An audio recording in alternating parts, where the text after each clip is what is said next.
this project a couple of years ago. We're hoping to get it on the ground in about 2023, 2024 and have the units available. It's just over 200 affordable units.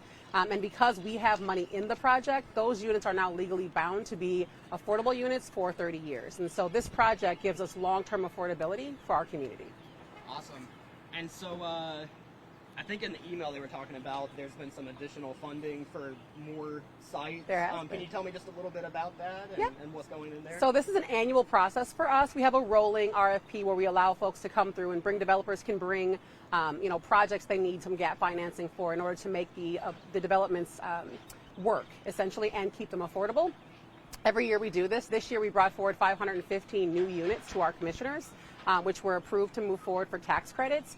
And should they be approved for tax credits at the state level, those are new units that will be in our community where they'll be all affordable for 20 to 30 years. We had just over 2,800 units before these new 500, and so should these all go forward, we will have just over 3,300, actually closer to 3,400 affordable units that will be affordable for our community for many, many years to come.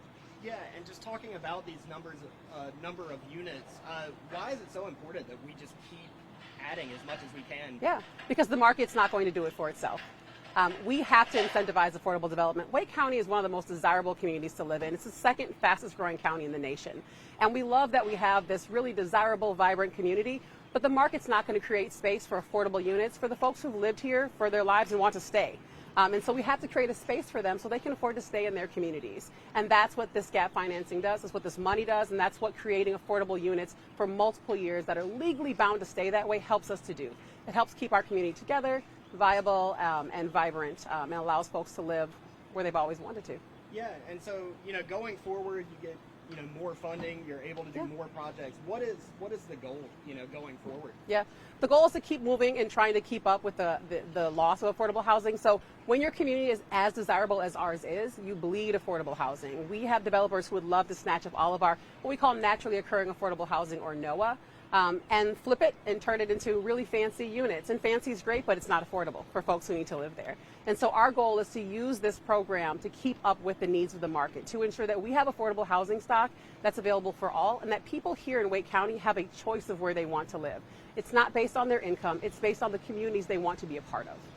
Yeah, and so just talking about some of the areas that we're going to be having, these affordable housing developments coming up, just what does it mean for each of these areas that they're going to have this available to them? Yeah, I think there's a perception that the majority of folks who need affordable housing live like in Raleigh. But the reality is it's everywhere. It's our entire county. And all of our municipalities have been really welcoming and talking to us and working on the issue within their communities. This is an all of us issue.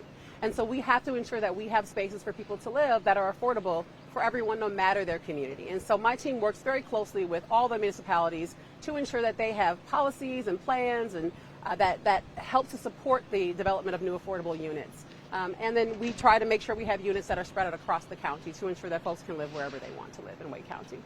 Awesome. And you may have touched on it. Can you touch on just the timeline of things going forward? Yeah.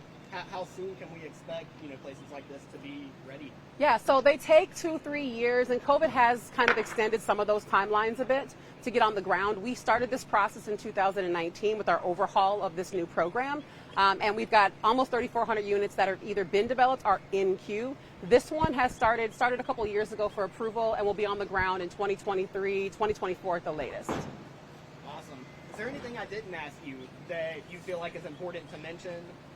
I think the only thing that I like to say is that this is an all of us issue. When we talk about affordable housing, we're not talking about for a specific population of people. We're talking about housing that is affordable for all of us. Whatever your income level, we need to ensure that we have an opportunity for you to live, work, and play wherever it is you're most comfortable. And it should not be based on your income. Awesome. I think that's it. All right. Cool. Thank you. Thank you. I'll Thanks. take that microphone from you. I appreciate your time. Sure. And I think they're going to try and get this on at noon today. Okay. They're going to have Michelle back at the studio, wrap it up, and do a little. So, yeah, we should have it on at noon. I'll watch it for you. That was great. No, it's hard to watch yourself, right? That's why I'm behind the camera. I can look at myself. How fast I'm talking. Sometimes I look away. Right. No, you Oh, did. that's what my voice sounds like. That's the big thing. Well, thank you so much. It was nice meeting you. I'm going to hang out for just